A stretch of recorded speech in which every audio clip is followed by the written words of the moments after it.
le sang nous justifie. Jésus a payé le prix. Oui, le sang.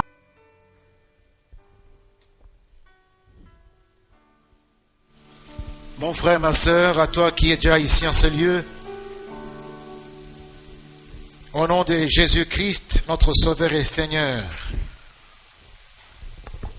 je te souhaite la bienvenue dans la maison du Père. Joyeux Noël.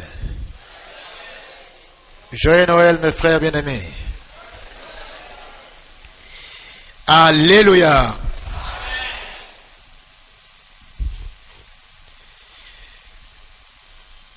Trêve de distraction. Fêtons Noël, mais bien. C'est ça l'intitulé de notre partage ce matin. Trêve de distraction. Fêtons Noël, mais bien. Bien-aimé, toi qui es ici,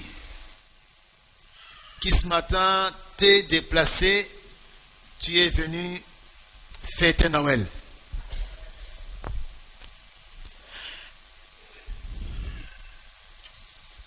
Mais alors, mon conseil est que tu fêtes bien. C'est ma prière aussi.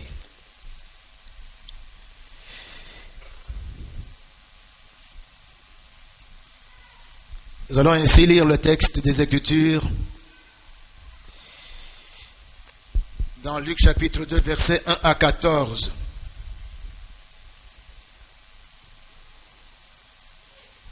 Luc 2, 1 à 14.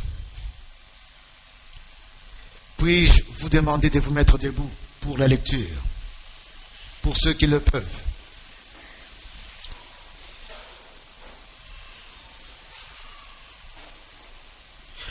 En ce temps-là parut un édit de César Auguste ordonnant un recensement de toute la terre. Ce premier recensement eut lieu pendant que Quirinius était gouverneur de Syrie. Tous allaient se faire inscrire, chacun dans sa ville. Joseph aussi monta de la Galilée, de la ville de Nazareth, pour se rendre en Judée, dans la ville de David, appelée Bethléem, parce qu'il était de la maison et de la famille de David, afin de se faire inscrire avec Marie, sa fiancée, qui était enceinte. Pendant qu'ils étaient là, le temps où Marie devait accoucher arriva, et elle enfanta son premier fils, son fils premier-né. Elle l'amaillota et le coucha dans une crèche parce qu'il n'y avait pas de place pour eux dans l'hôtellerie. Il y avait dans cette même contrée des bergers qui passaient dans les champs les veilles de la nuit pour garder leurs troupeaux. Et voici un ange du Seigneur leur apparut, et la gloire du Seigneur resplendit tout autour d'eux. Ils furent saisis d'une grande frayeur. Mais l'ange leur dit: ne craignez point, car je vous annonce une bonne nouvelle, qui sera pour tout le peuple le sujet d'une grande joie. C'est qu'aujourd'hui, dans la ville de David, il vous est né un sauveur, qui est le Christ, le Seigneur. Et voici à quel signe vous le reconnaîtrez. Vous trouverez un enfant emmailloté et couché dans une crèche. Et soudain, il s'est joint à l'ange une multitude de l'armée céleste, louant Dieu et disant: gloire à Dieu dans les lieux très hauts, et paix sur la terre parmi les hommes qui l'agréent. Y a-t-il des hommes que Dieu agrée ici? Paix à vous. Paix à vous. Veuillez vous mettre, vous, hommes et femmes que Dieu agrée. Paix à vous. Paix à vous. Paix à vous. Seigneur mon Dieu, avec une grande joie, nous célébrons ce grand événement de la naissance de notre Sauveur, Jésus-Christ, ton Fils, notre Seigneur. Je me recommande entre ta main pour la communication de tes oracles. Je recommande toute la salle, également ceux qui sont déjà là et ceux qui vont nous rejoindre. Béni sois-tu pour ce temps de partage. Seigneur, glorifie ton Saint-Nom au nom de Jésus. Amen.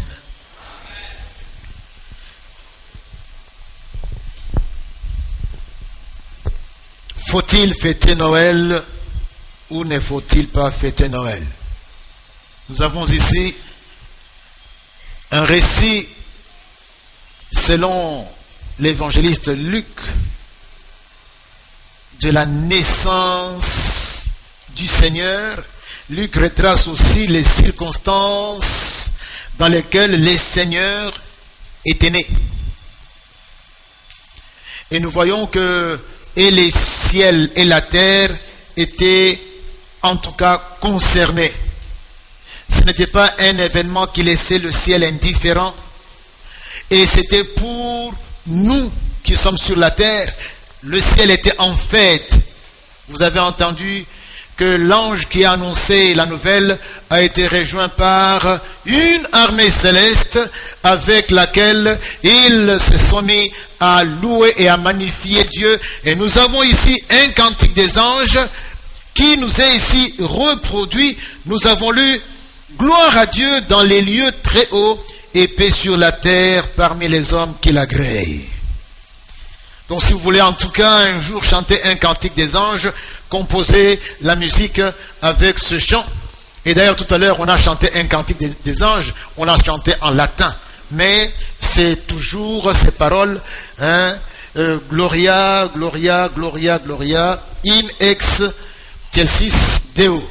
Donc ce sont ces paroles, mais en latin.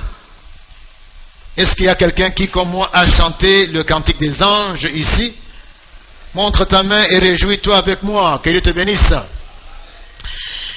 Alors, depuis plus de 2000 ans, nous faut-il fêter cet événement? Nous faut-il célébrer cet événement? Et s'il faut le faire, c'est dans quelles conditions? Pour ceux qui observent et qui sont attentifs, il s'est invité depuis un certain nombre d'années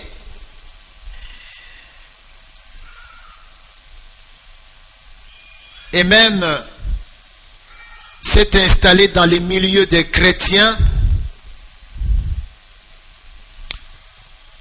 une polémique entre d'une part ceux qui refusent de fêter Noël le 25 décembre ou refusent carrément de fêter Noël, et d'autre part ceux qui fêtent Noël, qui sont comme vous et moi.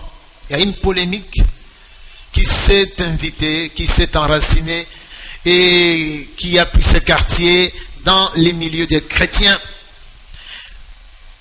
Mes frères et mes sœurs, de cette pénible et inutile et même voire nuisible polémique, je soutire deux éléments. Quels sont ces deux éléments? Ces deux éléments que je vais, au sujet desquels on va quand même partager. Quels sont ces deux éléments? Il s'agit du jour du calendrier, le 25 décembre, et les traditions qui y sont rattachées. Et il y a aussi l'autre élément, c'est l'événement qu'on célèbre. Alors je soutire ces deux éléments, mes frères, pour que nous ne laissions plus Satan se réjouir. On va parler pour que Satan ne sabre plus son champagne et pour que nous mettions fin à cette stérile et inutile querelle dans nos milieux. Nous allons en parler d'une manière directe et simple.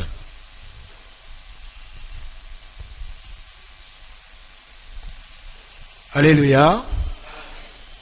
Alors, je vais devoir résister à la tentation de me livrer ici à un certain historicisme où je vais donner des dates, citer les noms des gens pour ne pas rendre indigeste ce que je suis en train de dire ici. Bien-aimés, que les choses soient claires pour nous tous. Le point de vue que moi je soutiens, et je dirai pourquoi, le point de vue que je soutiens est celui de célébrer Noël. Je le répète, le point de vue que je soutiens est celui de célébrer Noël. Je choisis ces mots expressément. Et nous allons en parler en 7 points assez rapidement, en prenant à contre-pied les arguments de ceux qui s'opposent à cette fête. Mais avant cela, laissez-moi lire ne fût-ce que 2 passages sans les commenter. Je suis dans le livre des Proverbes, 26, verset 20. Quand il n'y a plus de bois, le feu s'éteint. Quand il n'y a plus de calomniateurs, donc de rapporteurs, la querelle s'apaise. Proverbe 17, verset 14. Commencer une querelle, c'est ouvrir une brèche dans une digue. C'est pourquoi abandonne tes griefs avant que la dispute n'éclate. J'ai dit que je ne commente pas, mais je vais donner encore ces versets. Proverbe 26, verset 20. Proverbe 17, verset 14. Je parlais de 7 points. Le premier, le voici. Le temps et leur contenu appartiennent à Dieu. Le temps et tout leur contenu. Quand on parle du temps, le temps, donc les temps au pluriel, et leur contenu appartiennent à Dieu. Les temps, les époques, les moments, les temps. Et ce qu'il y a dans ces temps appartiennent à Dieu. Alléluia. Les temps et les circonstances, nous savons que ils sont la propriété de Dieu. C'est lui qui en est le créateur. Dieu les a faits pour sa gloire et en dispose comme bon lui semble. Nous lisons dans Daniel chapitre 2, verset 21, c'est lui qui change les temps. Il change le temps. Dieu change le temps. Et les circonstances qui renversent et qui établit le roi. Dans ces temps-là, Dieu loge des circonstances. Entre autres, renverser les rois. Entre autres, placer d'autres sur le trône. Alors, si cela est ainsi clair, Satan n'est qu'un imposteur, un usurpateur qui a détourné tout cela pour lui, pour se donner l'impression d'être Dieu. Lorsque Satan parle du temps, lorsque Satan détourne même le temps et en fait ce qu'il veut, c'est de l'imposture. C'est tout ce qu'il est, imposteur. Il est usurpateur. Et si dans la Bible, les fêtes étaient à l'honneur de l'Éternel, avec Satan, les choses ont été détournées et affectées aux idoles, donc aux démons, jusqu'au jour de la semaine. Vous avez par exemple le lundi. Il y a donc c'est la lune pour le lundi. Le mardi c'est Mars. Le mercredi c'est Mercure. Le jeudi c'est Jupiter. Jupiter Stator. Le vendredi c'est Vénus. Le samedi c'est Saturne. Et puisque le dimanche, il y a eu le changement dans certaines langues, comme les langues latines, on a dimanche. Mais dimanche, c'était aussi appelé le jour du soleil. Et vous avez ça en anglais, c'est Sunday. Ou en allemand, Sonntag. Donc le jour du soleil. Il y avait donc ces idoles qui étaient adorées. Et à chaque jour, c'était donc décerné à une idole. Et le 25 décembre, puisqu'on parle du 25 décembre, on fêtait avec beaucoup de réjouissance la fin de l'hiver et le retour du soleil. Cela fut ainsi jusqu'au jour où, avec l'adhésion au christianisme de Constantin, il imposa qu'au 25 décembre, l'on fête dans tout l'Empire la naissance de Jésus, le Sauveur, à la place de fêter et de célébrer le soleil. Est-ce qu'on suit la chose? Donc, Constantin a été un instrument qui a été utilisé pour tout simplement renverser. Jusqu'à Constantin, et Dieu seul sait si sa conversion était vraie ou douteuse, mais c'est lui qui, étant l'homme fort de l'époque, il a, en tant que dictateur, imposé que les choses changent, puisqu'il avait adhéré au christianisme. Alors, les hommes de notre époque, que j'appelle moi les historicistes, ont découvert cela. Alors, il nous fait depuis un faux procès, nous accusant, sans froid aux yeux, nous accusant de célébrer une fête païenne quand nous nous réunissons ici. Puisqu'ils ont cette information historique, alors ils nous disent que nous célébrons une fête païenne. Nous leur rétorquons ceci. D'abord, le 25 décembre n'a jamais appartenu à l'usurpateur Satan. Le 25 décembre a toujours et sera toujours, a toujours été et sera toujours un jour créé par Dieu, tout comme les autres jours. Satan n'a jamais créé un jour. C'est Dieu qui a créé le 25 décembre. Qu'est-ce que nous leur disons encore? Constantin n'aura été qu'un instrument dont Dieu s'est servi pour siffler la fin de la récréation et restituer à Dieu le jour qui était souillé, puisque dédié à une idole, à un démon. Donc, il n'a fait que restituer à Dieu ce qu'autrefois on avait dédié à un démon. Un instrument qui s'ignorait. Vous savez que même Satan est au service de Dieu. Quand Dieu veut se servir même de Satan, il s'en sert. Et c'est comme ça. Le premier propriétaire qui a créé le 25 décembre s'appelle Sa Majesté, le Dieu Tout-Puissant. L'usurpateur est venu et il a donné l'impression que ça lui appartenait. Mais Dieu, sans même intervenir directement, il n'a utilisé qu'un homme. Et la restitution avait été effectuée. Mes frères, vous savez bien qu'il y a ce qu'on appelle la marche de fierté qui est organisée autour du mois de juin, le Gay Pride, où les homosexuels, les lesbiennes, les transsexuels, donc tous ceux qui sont dévoyés là, marchent fièrement. Et il y a une date qu'on donne à cela. Maintenant, je vous dis ceci. Si jamais il s'élevait un bon dictateur qui décide qu'à cette date-là, où il y a le Gay Pride, donc la marche de fierté, ce n'est plus la promotion de l'homosexualité qui soit célébrée, mais que ce soit une journée mondiale de repentance. Un exemple. Au lieu que ce soit le gay pride, on vient, les femmes, les hommes viennent presque à moitié habillés ou même presque nus.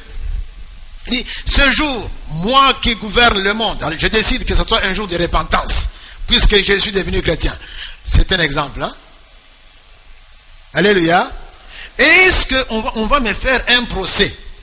Si ce jour-là, moi et toi qui es chrétien, nous répandons notre cœur devant Dieu avec larmes pour demander la repentance. Est-ce qu'on va nous dire, écoutez, ce jour-là était un jour qui était, en tout cas pour les homosexuels, vous ne pouvez pas donc vous prier Dieu ce jour-là, c'est une fête païenne. Est-ce qu'on peut me faire un tel procès? Je dis non. Je dis non. Ce n'est pas parce que Satan avait récupéré ce jour-là, comme c'est le cas malheureusement, que c'est devenu un jour qui appartient à Satan. Il est usurpateur. Tous les jours appartiennent à celui qui les a créés, c'est-à-dire Dieu lui-même. Amen. Ce jour appartient à Dieu. Même s'il avait été autrefois détourné par le paganisme ambiant, il appartient à Dieu. Deuxièmement, de quel événement s'agit-il? Un autre grief, autant malhabile qu'injuste, qui nous est frontalement reproché, est que nous nous accrochons à la date du 25 décembre comme si nous serions idolâtres de ce jour. Nous nous accrocherions donc à cette date. C'est faux et archi faux. Nous ne nous accrochons pas à une date quelconque. De prime abord, bien-aimés, à la Noël, nous célébrons non le jour, mais l'événement du jour. Est-ce que je me fais comprendre? Nous ne sommes pas là en train de célébrer le 25 décembre, non. Nous célébrons l'événement qui est évoqué ce jour-là, savoir la naissance du Sauveur Jésus-Christ. Et quel événement, mes frères? Quel événement? Il s'agit du plus grand événement de l'histoire, de tous les temps. Dieu, Esprit, s'est incarné et est venu habiter parmi nous pour nous sauver. Emmanuel. C'est-à-dire, l'éternité s'est frayé une brèche dans le temps. J'insiste, l'éternité s'est frayé une brèche dans le temps. Et l'illimité s'est laissé contenir dans l'espace. Dieu est illimité, Dieu est éternel, mais Dieu est venu prendre ses quartiers dans le temps, le temps. On savait bien, il était là, donc il occupait un espace donné, il était là, on savait bien le voir. Ce n'est pas n'importe quoi, mes frères, c'est le mystère de l'incarnation. C'est un grand événement. Par ailleurs, mes frères, cet événement a été exalté par des saints hommes de Dieu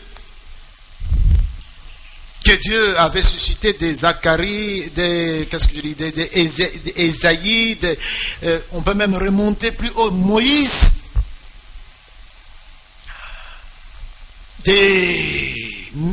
tous les prophètes, Jérémie, les Michée, ils ont parlé. David, n'en parlons pas. Ils ont exalté cet événement sans en comprendre les tenants et les aboutissants. Ils ont exalté, ils en ont parlé. Et quand ils voulaient même comprendre, on leur a dit, s'il vous plaît, ne passez pas votre temps, c'est pour ceux qui viendront plus tard. Vous ne pourrez pas comprendre. Et ceux qui devaient venir plus tard là, c'est vous et moi. Alléluia. Jusqu'à Zacharie, le sacrificateur, c'était toujours exalté ces grands événements. Et Zacharie dit ceci, et toi petit enfant, il parle de son fils Jean, tu seras appelé prophète du Très-Haut, car devant le Seigneur tu marcheras en précurseur pour préparer sa route, en faisant savoir à son peuple que Dieu lui donne le salut et qu'il pardonne ses péchés, car notre Dieu est plein de compassion et de bonté. Et c'est pourquoi l'astre levant, alléluia, l'étoile du matin, l'astre levant viendra pour nous d'en haut. Écoutez en quels termes exaltants il parle de cet événement.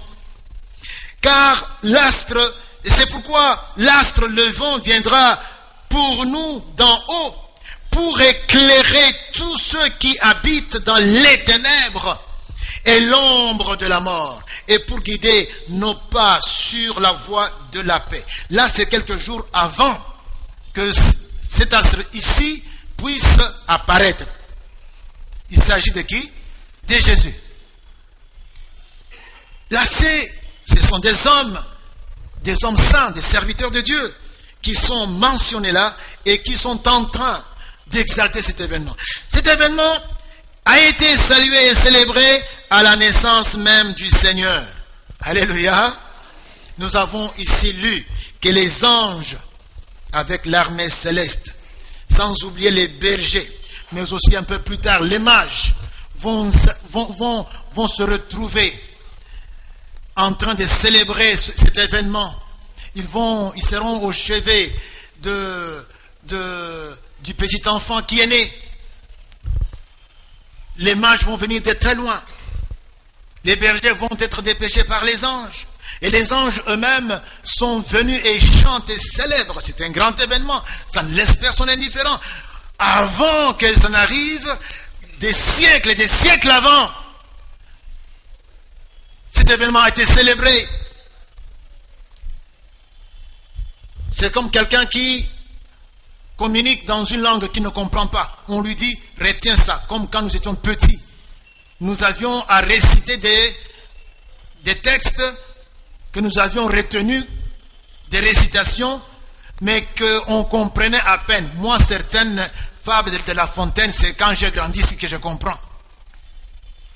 Que je comprends. Certaines formes des phrases étaient vraiment très alambiquées. Et ils étaient aussi comme ça, en train de dire des choses avec enthousiasme. Quand Jésus est né, on voit également l'exaltation. Il y a également la célébration. Assemblée, est-ce qu'on peut dire célébration? Au temps où on va aller avec Jésus au temple, après la naissance, quand on va pour la dédicace, Siméon le prophète, Siméon et Anne la prophétesse, n'ont pas aussi, quant à eux, tari d'éloge à l'égard de Jésus. Ils l'ont encensé de tout ce qu'ils pouvaient avoir comme expression pour le louer, le magnifier. Et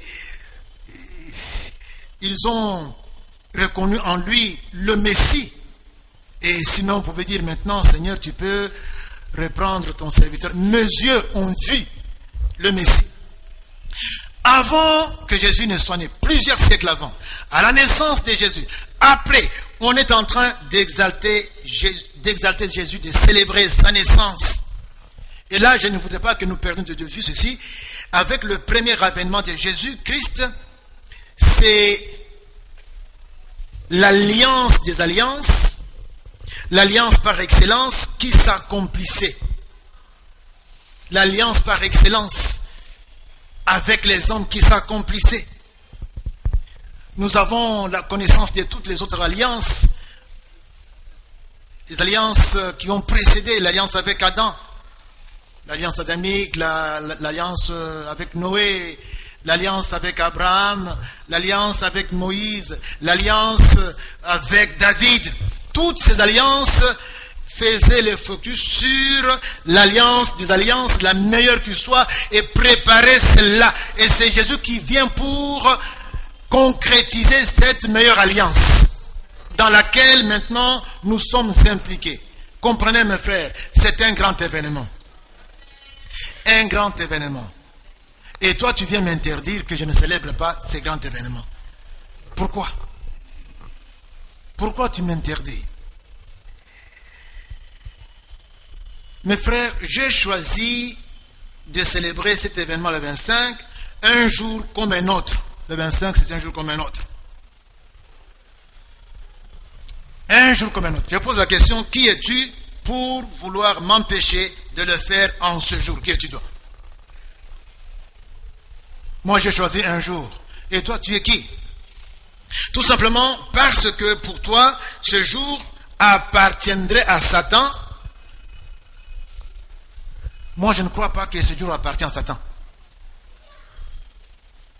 Alléluia. Je crois que ce jour appartient à celui qui l'a créé. Et je suis jaloux de ma liberté. Je choisis le jour que je veux pour faire ce que je vais faire pour mon Dieu. Et j'ai choisi le 25. On va y revenir plus loin. Troisièmement, la signification de Noël en question. Un autre grief autant farfelu que les autres, sinon le plus insoutenable qu'il soit, mais qui est quand même brandi, tourne autour de la signification de Noël. Vous allez entendre ça. C'est le plus récent d'ailleurs. D'ailleurs, je pense qu'il est africain, cet argument-là. Certains de ces anti-Noël, c'est comme ça que les appelle un homme de Dieu, disent Noël égale Noël. Vous voyez Noël, n'est-ce pas? Il sépare No et puis Elle. Ils disent No, en anglais c'est quoi? Non. N'est-ce pas? Ils disent non, c'est non. Alors Elle, c'est Dieu. Donc c'est un jour où il n'y a pas Dieu. Donc en ce jour, il n'y a pas Dieu. Donc nous sommes en train, si Dieu n'est pas là, qui est là? D'après eux, Satan. D'après eux, ils disent non, Elle. Pour eux, ça serait donc une révélation. Ils ont l'anglais, ils ont... Alors, nous leur rétorquons ceci. C'est une aberration grave, une incohérence linguistique grotesque. C'est au bas mot malhonnête, s'il faut dire. Avec cela, on peut faire dire n'importe quoi à chaque mot dans chaque langue, juste avec un peu d'imagination. Je vais vous donner un exemple. Est-ce que vous parlez lingala? Frère Kabongo, tu parles lingala? N'est-ce pas? Kremedi parle aussi lingala? Kremedi parle aussi lingala? C'est bien. Alors, est-ce que vous connaissez le mot banso? Banso. Papa Kagoudi, toi qui parles bien lingala. Banso, tu comprends? C'est quoi? Banso. Voilà. Maintenant, j'ai une révélation. Écoutez bien. Ban. So. N'est-ce pas? Ban. So. Ban, en français, c'est exil. Une des significations de ban. De ban. Le ban. Exil. Et so, en anglais, c'est aussi. Hein, papa, vous qui parlez anglais. So. Aussi. Donc maintenant, ça serait quoi? Banso, ça signifie exil aussi. Voilà. C'est ça la logique. D'abord, il y a ici un problème de langue. On parle de no et puis anglais et puis on est elle en hébreu. C'est quoi ça? Moi aussi je fais la même chose. Donc banso signifie exil aussi. Donc tu es en exil. Est-ce que vous voyez que c'est vraiment insipide, insensé? Mais on brandit cet argument, on écrit des pages entières sur la toile. On écrit en ayant ceci comme argument. C'est un jour où il n'y a pas Dieu. D'ailleurs, Noël. Ce n'est pas sérieux. Noël, d'après les linguistes, d'après ceux qui font les langues, ceux qui sont ici chez nous à l'UPN, vient de cette expression latine. Natalis dies, qui veut dire tout simplement jour de naissance. Dies, jour, natalis, de naissance. Alors l'expression natalis dies a évolué avec le concours de plusieurs aléas jusqu'à ce qu'il est devenu aujourd'hui Noël. Hein? Où sont les Quinois ici? Ligablo. Ça veut dire quoi? Ligablo. Je vais vous dire. Ligablo est aussi dans ligazini. Ligazini, c'est le singulier de magazini. Puisque magazine est ébélé. Alors, ligazini nangai. Parce que ce que le magazine est ébélé. Na ligazini nangai. Donc, et outil ligablo, et comme et outil ligazini est comme ligablo. Comme pichou et comme pichen. Les clients, vous comprenez, n'est-ce pas? Alléluia. Donc, il y a évolution, les mots. Alors, on demande aux linguistes qui sont ici d'étudier comment, de Natalis Dies, on est arrivé à Noël. Et ils peuvent faire donc même une thèse et défendre, on sera là pour les soutenir. Vous voyez, n'est-ce pas? Ça, c'est le troisième argument. Il est aberrant comme tout. Mais il est là, vous trouverez sur l'étoile, on présente ça. Noël, c'est nos dieux. Donc, Noël. Pas de Dieu. Quatrième argument qu'ils ont également, c'est que les fêtes, bon écoutez, ce n'est pas tellement pour nous chrétiens. Dieu n'est jamais contre les fêtes. On les prend à contre-pied. Dieu n'est jamais contre les fêtes. Dieu n'est jamais contre les fêtes et les réjouissances. Au contraire, il les encourage. Il est même recommandé de se réjouir en tout temps. Philippiens 4.4, qu'est-ce qu'on lit? Réjouissez-vous toujours dans le Seigneur. Je le répète. Voilà. Et je prends juste un passage, il y en a beaucoup, dans Deutéronome chapitre 16, versets 14 et 16. Il y a beaucoup de passages. Alors faites attention puisqu'il y a un élément très important que j'aimerais que vous notiez.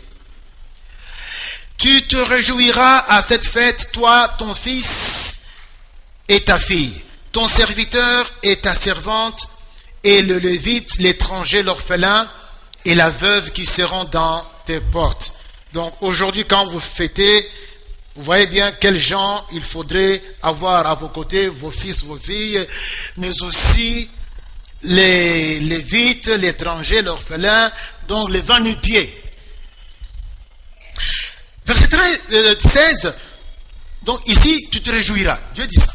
Verset 16, 3 fois par année, tous les mâles d'entre vous se présenteront devant l'Éternel. Se présenteront devant l'Éternel. Notez cette expression.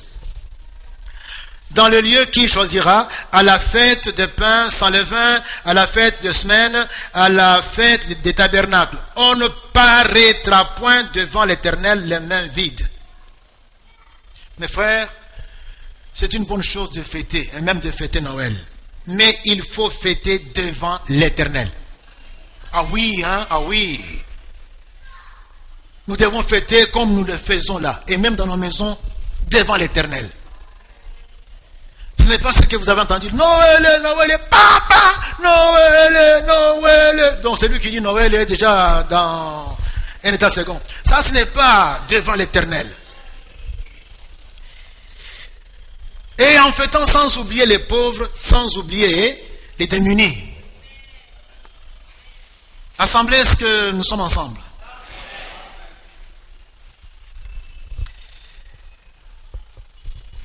Cinquièmement, fêter Noël, c'est proclamer le second avènement du Seigneur.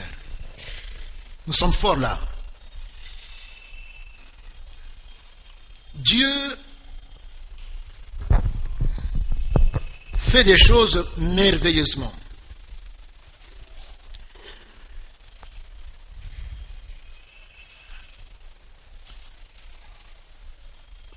Les fêtes, nous pouvons en créer d'autres.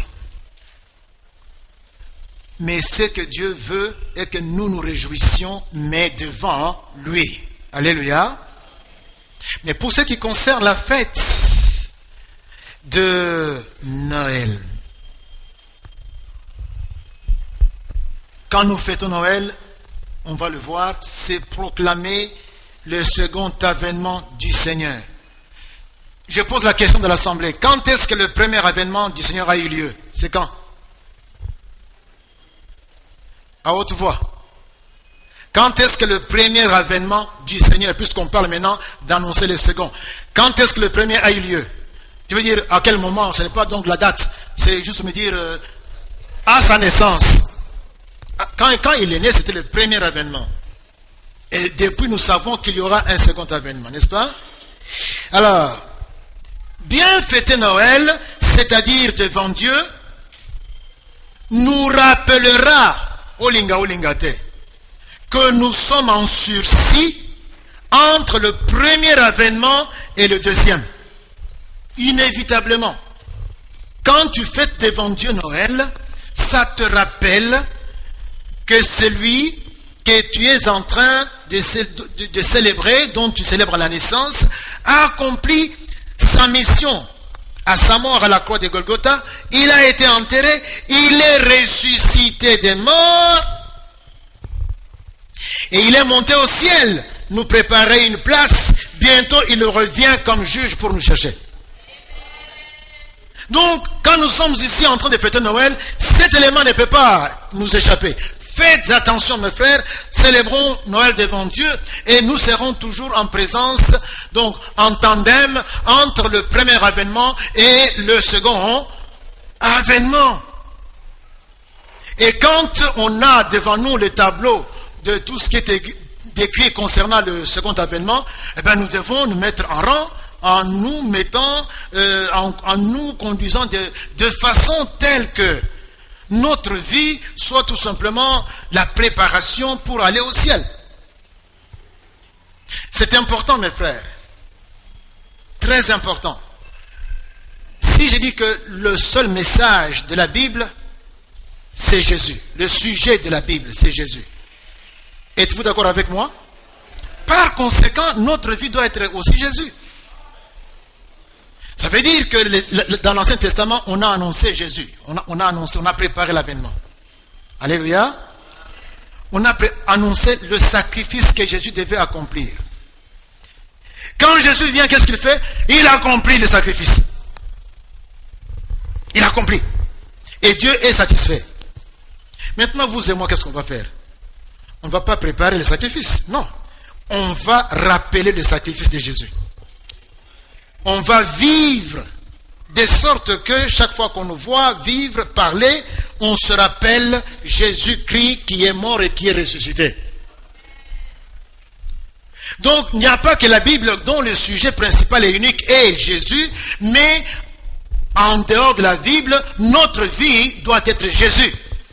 C'est pourquoi Jean-Baptiste dit, il faut que je disparaisse pour que lui croisse. Amen.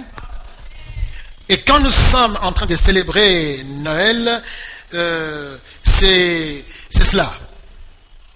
C'est nous présenter devant la perspective de l'avènement de celui qui était venu la première fois et qui va venir aussi. Bref, fêter Noël, c'est réveiller de leur sommeil spirituel les chrétiens pour se mettre en ordre. Comme je le fais maintenant là. Secouez-vous. Hey, si le voisin doit réveille-le. Bouge le voisin. Bouge la voisine. Bouge. Il faut qu'elle se réveille. Jésus revient. Bouge le voisin, bouge-le. Décidez, bouge. Alléluia. Donc je vous secoue. Secouez-vous. Bougez-vous. Miradi, Jésus revient. Alléluia. Donc, bien fêter Noël, c'est réveiller de leur sommeil spirituel les chrétiens pour se mettre en ordre, mais c'est avertir les pécheurs enfin qu'ils se convertissent et aient la vie éternelle. Alléluia. Voilà ce qui met Satan dans tous ses états, dans un courroux hors contrôle. On secoue les chrétiens et les perdus sont sauvés. Donc, un jour comme celui-ci, invitez les gens chez vous, et puis un bref message, n'est-ce pas? Un bref message évangélique, et puis vous passez à table. Des gens du quartier, et puis peut-être même des gens qui sont sans domicile fixe, ils écoutent l'évangile. Satan va être courroucé, mais Dieu va célébrer l'événement. Ça sera la fête au ciel.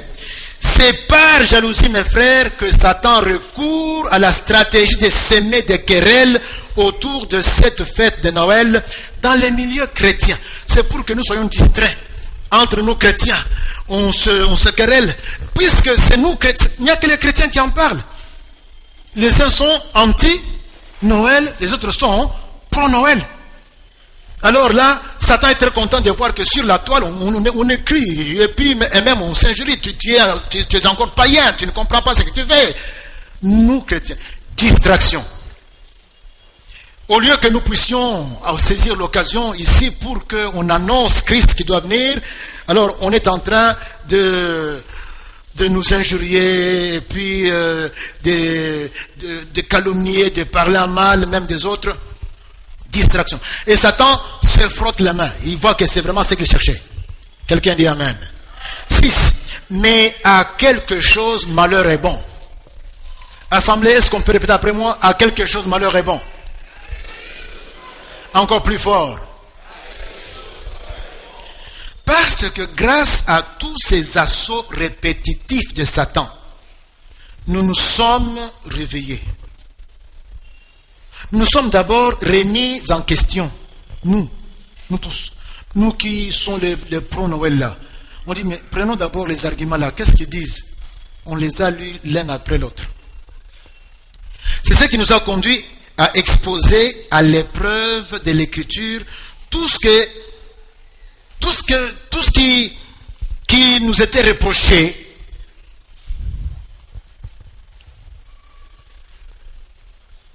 Pour n'en retenir que ce que la parole de Dieu soutient. On nous reproche ceci, on nous reproche cela. Alors on fait passer par le filtre de la parole. Il n'y a que ce qui passe qu'on retient le reste. Alléluia. Alléluia.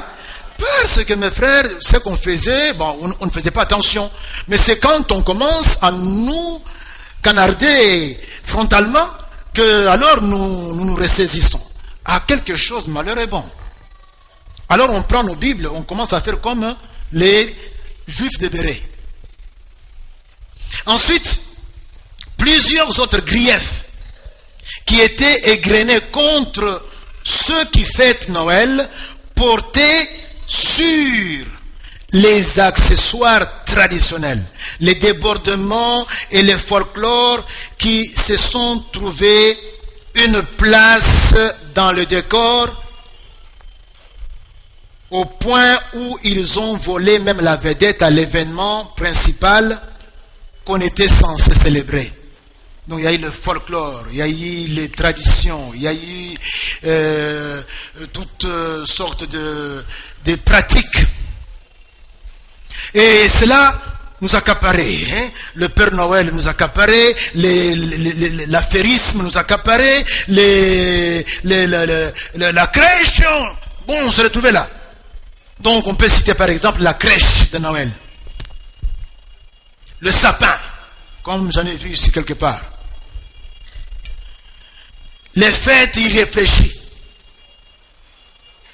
Les fêtes, on fête d'une façon irréfléchie, on fête, on gaspille, on fait des excès de table, égoïstement en plus. L'ignorance des pauvres, on ne pense même pas à eux. L'affairisme qui rappelle les vendeurs chassés par Jésus au temple. Maintenant, en ce moment, on vend Noël, on vend les barbes du Père Noël, on vend tout partout. J'ai vu chez moi les enfants arriver avec des histoires comme dans les carnavals. Alléluia. Ça signifie quoi? L'argent, l'affairisme. Et celui qui nous vend n'arrive même pas une seule fois ici au temple. À cette heure-ci, il est encore en train de vendre. Alléluia. Donc, nous nous sommes remis en question et nous sommes conformés à l'esprit de la parole. Cela nous a fait du bien. Ça nous a fait du bien. On a écarté des choses. C'est ainsi que vous ne voyez pas de choses. Et même, regardez, vous verrez, quand on parle de Noël, demande à un enfant, dans les milieux occidentaux surtout, il pense à quoi? est-ce que le Père Noël va venir? Père Noël. J'ai un souhait de comment ça, TikTok, un souhait de Noël. Donc on nous montre que Père Noël sur la moto, sur l'âne, sur Père Noël. Nulle part on ne me fait penser à Jésus. On me fait penser au salut que Jésus nous a apporté pour m'intéresser. Est-ce que je suis sauvé ou pas?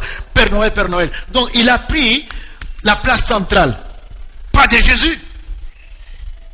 Et celui-là qui m'a envoyé pense qu'il m'a souhaité une bonne fête de Noël. Non, je ne vois pas là-dedans. Alors, c'est à cela qu'on est arrivé. Enfin, et le folklore, puisqu'on en parle, le folklore, il est là.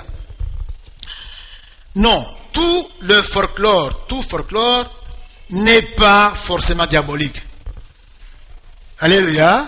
Il faut qu'on puisse aussi être bien équilibré. Le problème, c'est il doit accompagner, mettre de l'ambiance à la fête et non occuper toute la place au détriment de l'essentiel, au détriment du principal qui est commémorer l'avènement du Seigneur Jésus-Christ. Est-ce qu'on se comprend? Bon, monsieur, on a un décor là, on a mis une crèche, on a mis...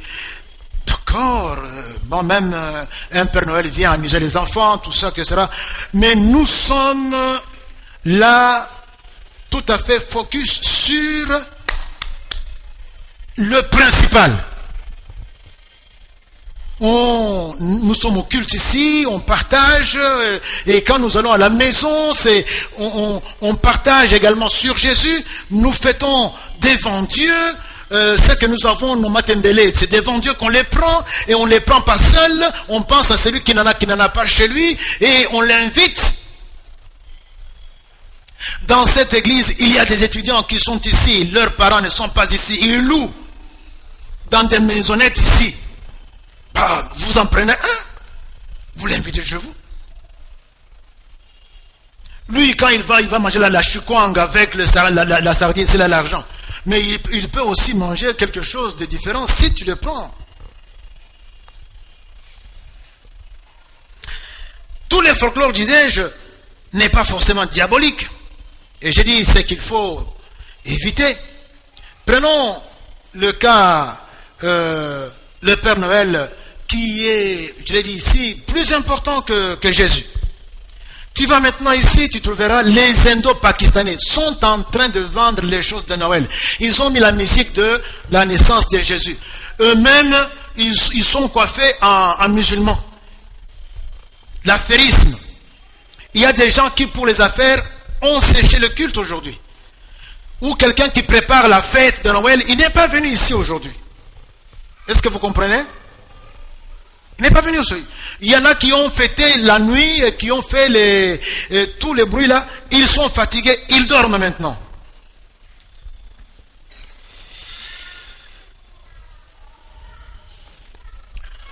Alors, si vous voyez même les débits des boissons sont bien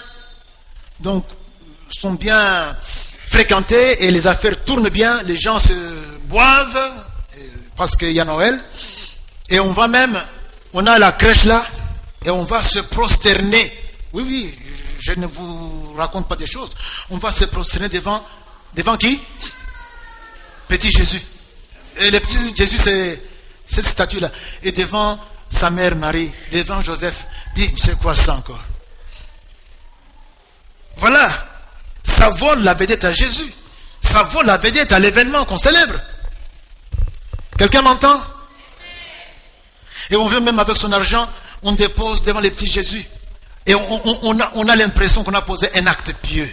On est content. Si tous les folklores gardaient sa juste proportion, j'insiste bien. Par exemple, j'ai vu quelque part, il y avait ici un sapin. On a même tourné le dos. Mais si ça garde juste la place d'un décor qui ajoute un peu à la beauté artistique, ça garde cette place-là, ce n'est rien. Mais c'est en faire, par exemple, le centre de tout. Et on commence, le Père Noël occupe tout. Non, le Père Noël, même si il n'y a jamais eu de Père Noël dans la Bible. Alléluia. Donc c'est une histoire de jeu, mais c'est pas un péché.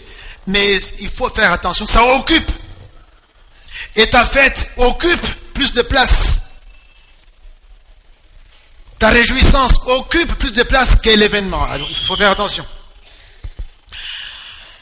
Alors, nous disions que ça devait garder la juste proportion, mais alors au bénéfice de l'événement qu'on célèbre. Une fonction décorative, une fonction ludique, ou même une fonction psycholudique. Vous savez, quand on dit aux enfants, le Père Noël arrive, les enfants dans leur tête là, ça entre là, ils sont contents. Alléluia. Ça ajoute à l'ambiance de la fête. Mais il faut toujours dire aux enfants que ce n'est pas le principal. Alléluia. Et avoir des enfants des moments où on loue, où on célèbre le principal. Leur raconter l'histoire de Jésus. Leur parler du salut. Et puis quand le Père Noël passe, bon, ils savent distinguer entre celui qui apporte les cadeaux et celui qui apporte la vie éternelle.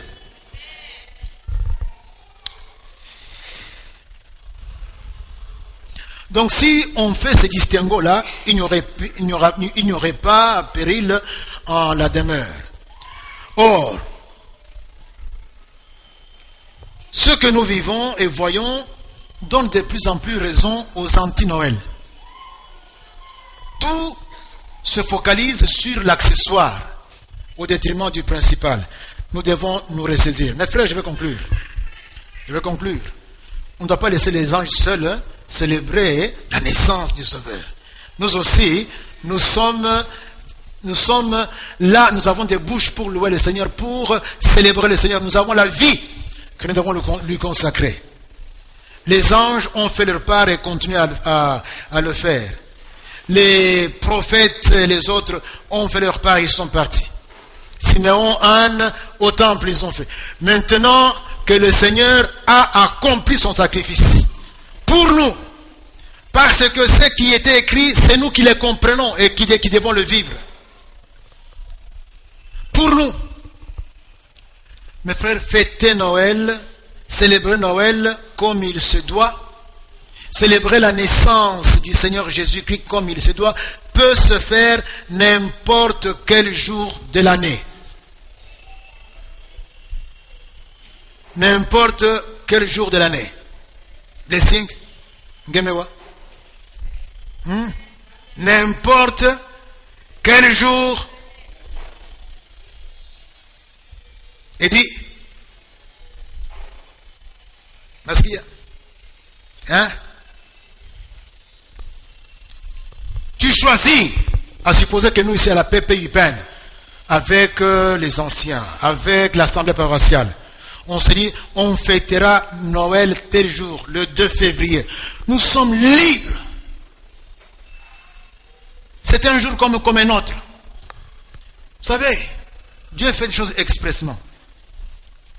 Il a fait pour qu'on ne sache pas quel jour son fils est né. Sinon, ça devait être une idolâtrie pour ce jour-là, inévitablement.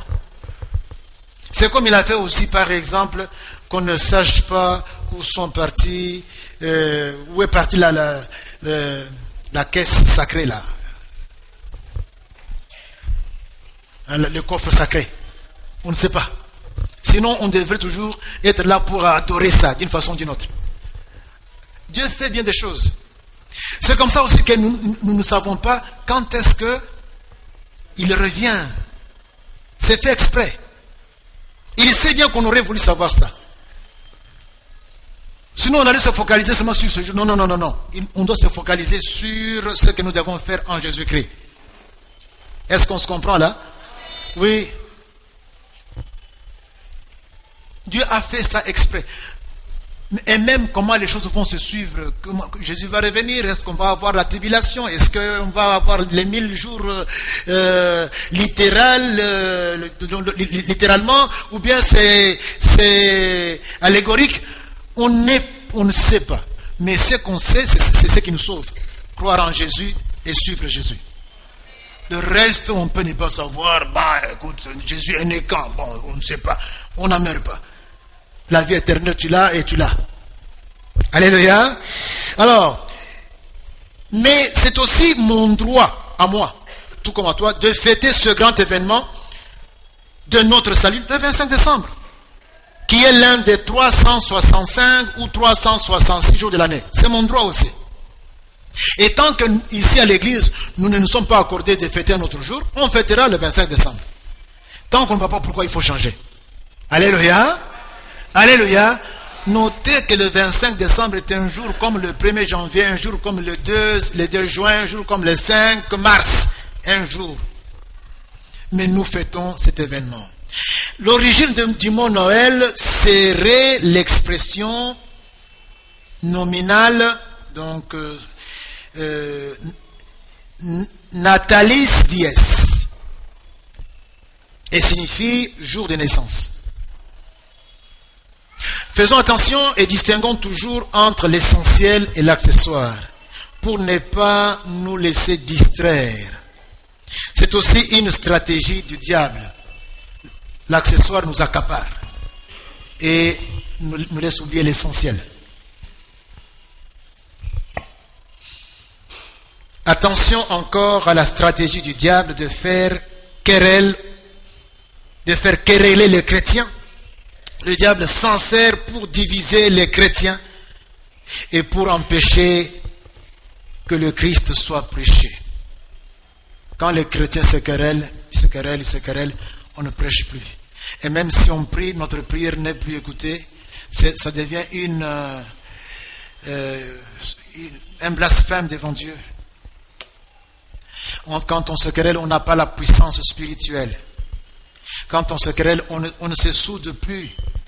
On ne se serre plus le coude pour travailler ensemble.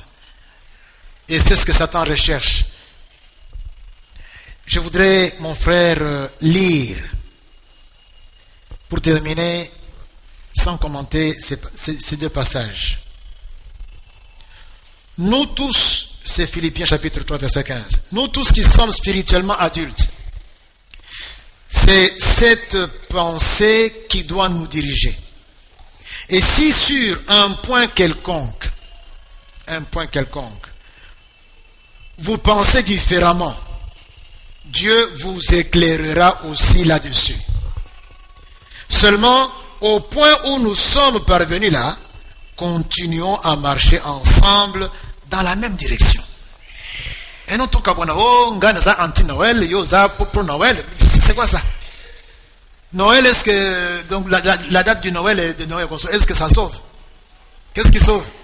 Les catéchumènes, qu'est-ce qui sauve? Hein? Sinon, vous ne passez pas à la table. Qu'est-ce qui sauve?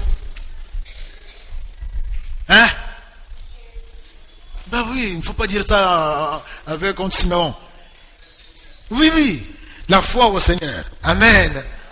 C'est pas le fait de connaître le jour où Jésus est né. Et puis, Baswana, Bakabwana, donc Mangomba et Panzana. Je dis que je ne commente pas. Hein? Bon, Colossiens 2, 16.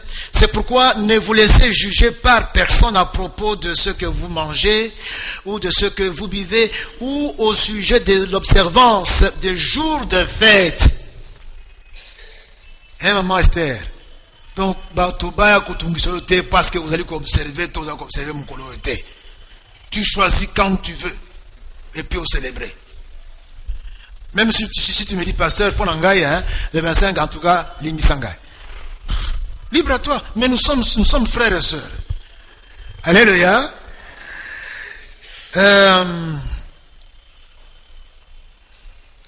Et aussi au sujet des nouvelles lunes ou des sabbats. Ici, il faut faire lire ça aux adventistes du 7e jour, ce texte. Ils nous jugent sur le fait que le jour du sabbat, mais on dit, ne jugez pas. Tu observes le sabbat, fais-le. Il ne faut pas juger celui qui n'observe pas. Non. Tout cela n'était que l'ombre des choses à venir. La réalité est en Christ. La réalité est en... La réalité est en... Est-ce qu'on peut applaudir pour le Seigneur? Que Dieu vous bénisse. Oui, le sang nous justifie. Jésus a payé le prix.